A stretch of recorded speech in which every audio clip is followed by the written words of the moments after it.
కృష్ణానదికి వరదలు వచ్చిన వెంటనే బుడమేరు పొంగిన వెంటనే ఇది మన ధవళేశ్వరం కానీ లేదంటే ఇక్కడ మనకి ఏలేరు కానీ ఇవి కూడా నీటి మట్టాలు పెరుగుతూ ఉన్నాయి. సో వెంటనే శుద్ధగడ్డ నుంచి కూడా శుద్ధగడ్డ కాలం నుంచి కూడా నీళ్ళు వచ్చేస్తాయి, ముంపు ప్రాంతాలకు వచ్చేస్తాయి. వీటి మీద ఎప్పటికప్పుడు కలెక్టర్ షణ్మోహన్ గారితో కూడా మాట్లాడడం జరిగింది. ఇది 2వ తారీఖు 3వ తారీఖు నుంచి మాట్లాడుతూనే ఉన్నాం, డేంజర్ లెవెల్స్ లేవని. ఒకసారి అంతకుముందు కూడా జరిగితే ఫస్ట్ లెవెల్ వార్నింగ్ ఇచ్చాం, మళ్ళీ తగ్గిపోయిందని చెప్పారు. ఇది కూడా ఏంటంటే కంటిన్యూస్గా మనకి విపరీత వర్షపాతం, క్లైమేట్ చేంజ్, ఇవన్నీ ఈ పరిస్థితుల వల్ల రాష్ట్రం ఎప్పుడు అన్ప్రెసిడెంటెడ్, ఎప్పుడు చూడనంత వర్షపాతం ఇవన్నీ జరుగుతూ ఉన్నాయి. ఈ నేపథ్యంలో ఇది ప్రత్యేకించి ఇప్పుడు లోపలికి వెళ్ళి చూస్తుంది వైఎస్ఆర్ కాలనీ, జగనన్న కాలనీ పేరు ఏదని అనుకోండి. ఇది బేసిక్ ఇది ఒక 32 ఎకరాలు 33 ఎకరాల స్థలం. ఇది దాదాపు ఒక 2000 పైచిలకు లబ్ధిదారులు. దీంట్లో ఉన్నదేమో ఇప్పుడు ప్రస్తుతం 10% మంది జనాభా ఉన్నారు. 10% మట్టుకే. లోపలికి వెళ్ళి చూస్తే అసలు బేసిక్గా లోపల మనకి ఈ డ్రైనేజ్ కానీ రోడ్లు కానీ ఏమీ లేవు. కనీసం వాళ్ళు అడిగేది అంటే కనీసం ఇప్పుడు దీనికి కనీసం బ్రిడ్జ్ చేయమని అడుగుతూ ఉన్నారు. చిన్నపిల్లలు ఇరుక్కుపోయారు అది ఇది అని. తక్కువ ధరలకు ఉన్నది అధిక ధరలకు ఉన్నది చెప్పంటారు. ఇక్కడ తక్కువ ధరకు ఉన్న దానికంటే అదే ఆ విషయంగా వస్తున్నాం. నా నోట్లో మాటలు మీరే చెప్తారు. అంటే ఇది ఇప్పుడు నేను మన బుడమేరు గురించి చెప్తాను. ఇది అంచెలంచెలుగా ప్రతి ఒక్కళ్ళు దీన్ని ఇంక్రిమెంట్గా పెంచుకుంటూ వెళ్ళిపోయారు. ఉదాహరణకి ఒకరితో మాట్లాడుతుంటే, వాస్తువులతో మాట్లాడుతూ ఉంటే ఇది 2 లారీలు వెళ్ళేంత దారి ఉంది. నదీ పరివాహక ప్రాంతాన్ని ఇది ఈజీగా వెళ్ళిపోయేది.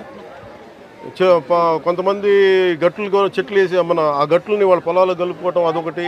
ఇది చాలా ఇంక్రిమెంట్లు జరిగింది. కానీ ఇది మట్టుకు ప్రత్యేకించి ఈ జగనన్న కాలనీ మట్టుకు గత ప్రభుత్వం చేసిన తప్పులు. ఇది ఆల్రెడీ 4 అడుగులు లోతట్టు ప్రాంతం. ఇది చిన్నపాటి వర్షం వస్తే మునిగిపోయే ప్రాంతాలు ఇవి. అలాంటి చోట్ల వీళ్ళు 30 ఎకరాల పైగా 32-34 ఎకరాల పైగా వీళ్ళు ఇచ్చారు. ఇది మామూలుగా మనకి రిజిస్ట్రేషన్ ప్రకారం మనకి 13 లక్షలు ఉండేది. అది మార్కెట్లో మనం చూస్తే 30 లక్షలు. దీన్ని వీళ్ళు 60 లక్షల రూపాయలు పెట్టుకున్నారు. సో ఇది జగనన్న కాలనీ అనేది గత ప్రభుత్వం చేసింది. ఎన్ని 100 కోట్ల 1000 కోట్ల తేల్చి మన క్యాబినెట్ మీటింగ్లో తేల్చి చెప్పాలి. అన్ని మొత్తం కూర్చున్న దాని మీద వర్కౌట్ చేస్తున్నాం.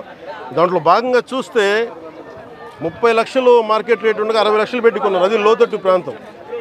ఎవరు ఈ రోజుకి 10%కి మించి ఎవరు మనకి లబ్ధిదారులు లోపలికి రాలా. దాన్ని బట్టి మీకు అర్థం చేసుకోవచ్చు. ఇలాంటి చోట్ల ఇప్పుడు ప్రత్యేకంగా ఛాలెంజ్ చేసి వీళ్ళు చేసిన తప్పుల్ని మేము కవర్ చేయాలి. వీళ్ళు ఇచ్చేశారు, ఆ తప్పుల్ని కవర్ చేయాలి.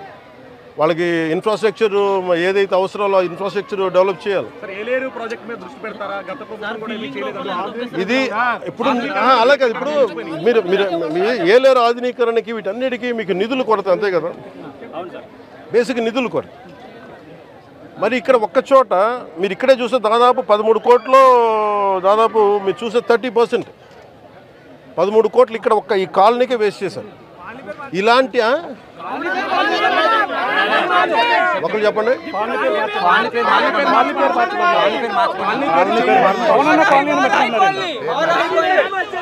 ఇది కాలనీ పేరు మార్చుకోవడం అంటే మీరందరూ కోరుకొని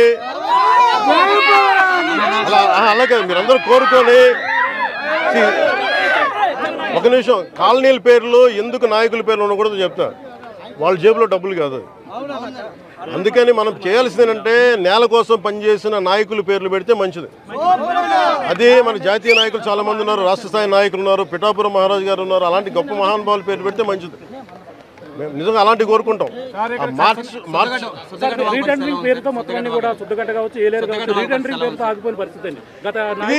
ఇప్పుడు మీకు డబ్బు పరిమితమైన డబ్బే ఉంటుంది. ఉత్తరాంధ్ర కూడా వెళ్ళినప్పుడు ఈ ఇళ్ల కాలనీ పట్టాల పేర్ల మీద ఎంత దోపిడీ జరిగిందో మీ అందరికీ తెలుసు.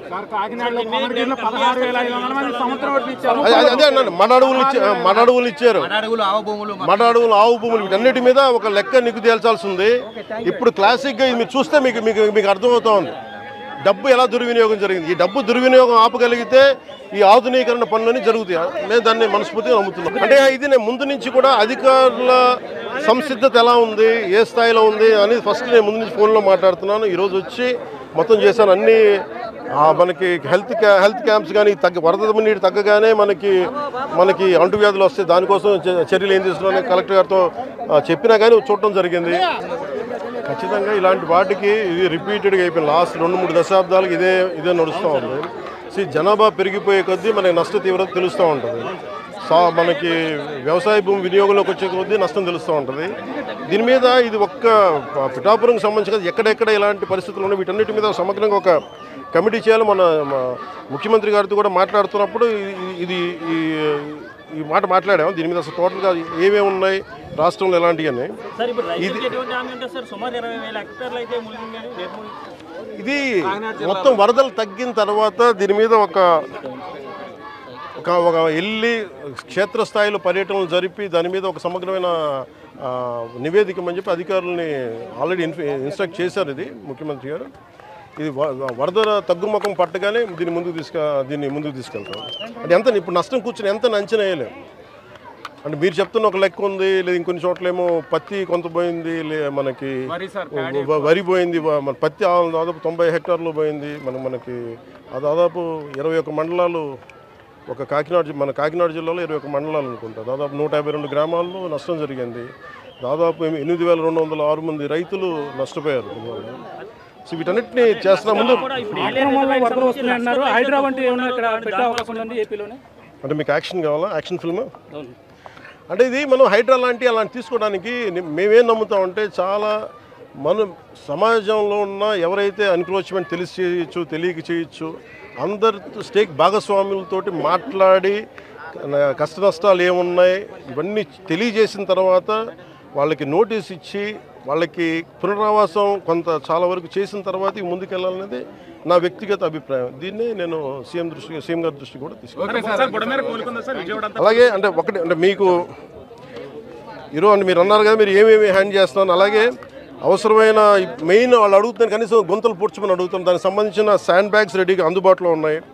అలాగే మనకి చెట్లు పడిపోయిన వెంటనే ఎలాంటి ఏదైనా జరిగిన రంపాలు కానీ రోడ్లపైన పడిన చెట్లు తీసివేయడానికి దానికి సంసిద్ధంగా ఉన్నాం. అలాగే జేసీబీ లాంటి వాహనాలని సంసిద్ధంగా ఉంచాం. ముఖ్యంగా అవసరానికి మన ఫైర్ యాక్సిడెంట్స్ ఏమైనా ఉంటే దానికి సంబంధించి ఫైర్ యాక్సిడెంట్ వెహికల్స్, అలాగే 42 మంది గజయితగాళ్ళని రెడీగా చేసాం ఇన్ కేస్ ఏదైనా ఎమర్జెన్సీస్ ఉంటాయి. అలాగే primary health care, community health care వీటికి సంబంధించిన సంసిద్ధంగా చేసాం. అలాగే గవర్నమెంట్ జనరల్ హాస్పిటల్లో కూడా డాక్టర్స్ని 24/7 అందుబాటులో ఉంచమని వారికి ఇన్స్ట్రక్షన్స్ ఇవ్వడం జరిగింది. అలాగే ముఖ్యంగా గర్భిణీ స్త్రీలు కానీ బాలింతలు కానీ ఎవరున్నా కానీ వాళ్ళని సురక్షిత ప్రాంతాలు తరలించే బాధ్యత కలెక్టర్ గారు దాన్ని పర్యవేక్షిస్తూ ఉన్నారు. అమెరికా లాంటి దేశాల్లో కూడా మీకు కూర్చోబెట్టి మియామి లాంటి చోట, ఫ్లోరిడా లాంటి చోట తుఫాన్లు వస్తే మొత్తం ఒక లక్షలాది మంది, వేలాది మంది నిరాశలు అయిపోతారు. There advanced country. అలాంటిది మనకి నేను అడిగేది మేము ప్రభుత్వం తరపు నుంచి లేదంటే అధికారుల తరపు నుంచి సంసిద్ధంగా ఉన్నాం. అలాగే మేము కోరుకుంటుంది కూడా ప్రతి ఒక్కరు కూడా దీన్ని బాధ్యత తీసుకోవాలని, అలాగే వైసీపీ నాయకులకు కూడా విమర్శల కంటే కూడా మీరు వచ్చి ఆ రంగంలో దూకాలని నేను కోరుకుంటున్నాను.